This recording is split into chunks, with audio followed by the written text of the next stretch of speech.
Hello everybody, my name is Bob Mann and I'm here to relate a few instances that have occurred in my life. I feel they might be motivational or some kind of inspirational, I don't know. That's up to the individual. But I feel it's necessary.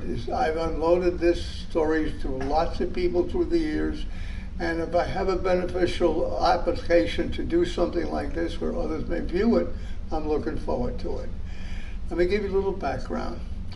On February 20th, 1986, I was dead for 58 minutes. Let me explain that.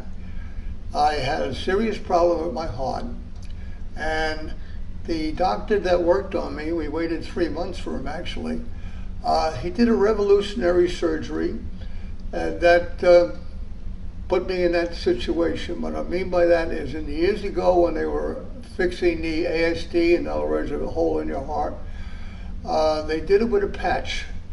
But as a result, you had to take anti-rejection medication, which lowered your immune system, which wasn't too good an idea.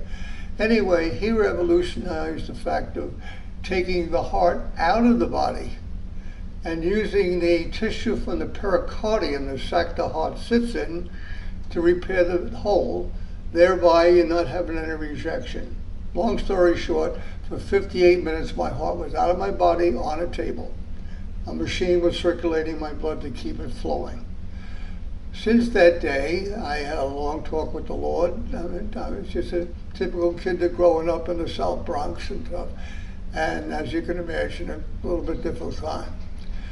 But long story short, this way, I kind of went into the chapel at St. Francis Hospital, and honestly, I cried my eyes out.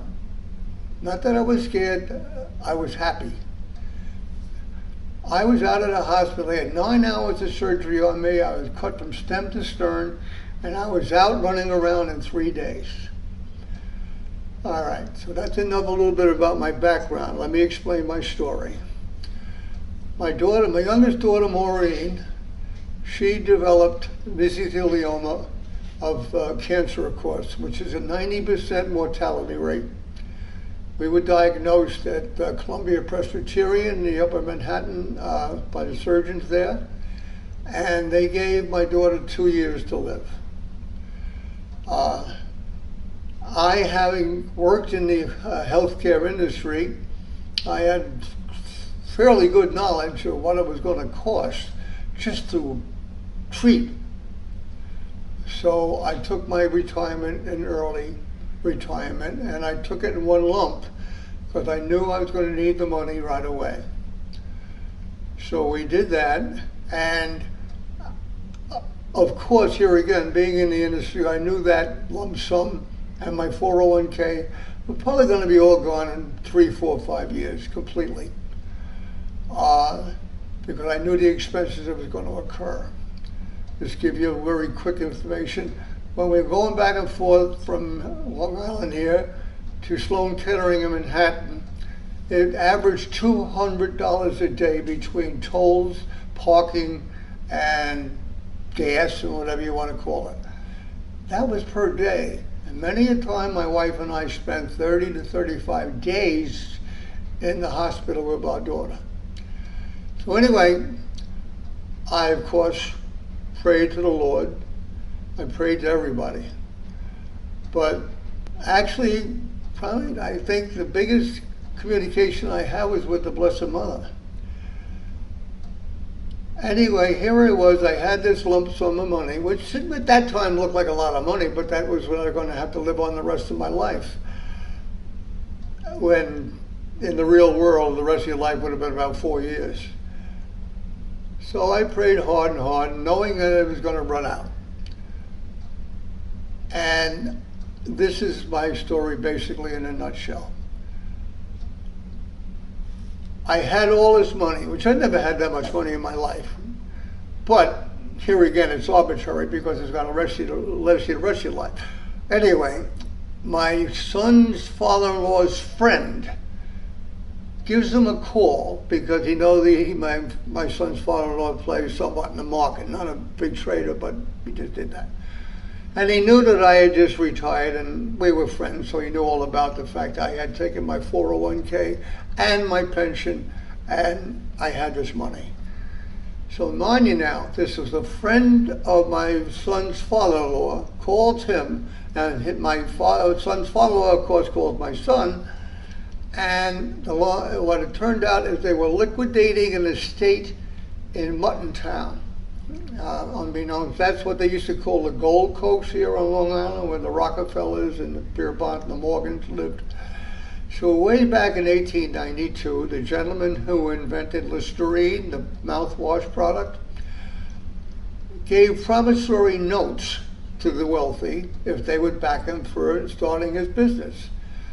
So the fellows that were liquidating the estate, they had stocks and they had securities and they had bonds, but they did not know what they're going to do with promissory notes. You really can't trade them. You just got to get somebody to agree to buy them. So I looked up the product Listerine, and it was created in 1892. I guess Columbus probably did it. But anyway, and it was the #1 mouthwash product on the market in the world. So I said, well, I can't go wrong. And if I do, I would have had a little bit of a problem. But anyway, I took 60% of my entire wealth at that time, and I purchased the promissory notes. And all I can tell you is it's gone like that. But just to give an example, just one of the days my daughter was in Sloan Kettering, she had to be in intensive care for 3 days. It was $16,000 a day for intensive care.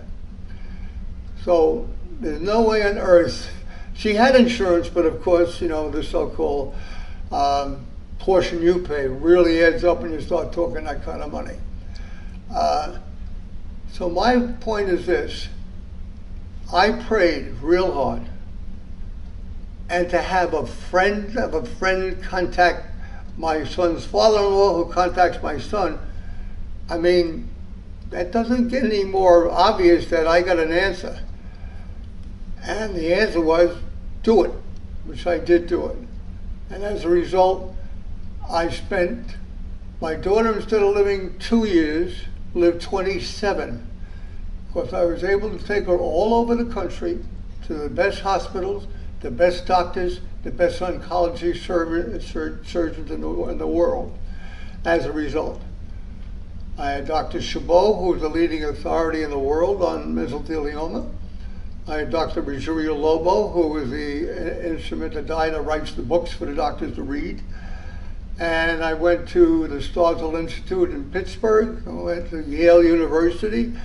I was only able to do that because of the situation I just described. And no one will ever convince me that wasn't God answering my prayers. I mean, the possibility of 3 people contacting each other at the same time I would have this money, which I never had before in my life, and no one, and related to my son who could contact me, it's just absolutely impossible not to have been my prayer answered. As a result, the 27 years that my daughter did live, we went on 10 cruises. She's been to every island in the Caribbean, Ocean City, Maryland, Hershey, Pennsylvania for at least 30 times, and Lake George. What I'm reading up to is she enjoyed herself the remaining time she had left in life. And she was able to have the best surgeon and the best doctors. So that's my story.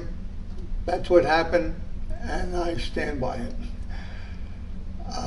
Other than that, when I had my surgery, everybody said, did you see the light? And I said, no, I just had a nurse yelling at me to wake up in the intensive care unit. But I did have an out-of-body experience.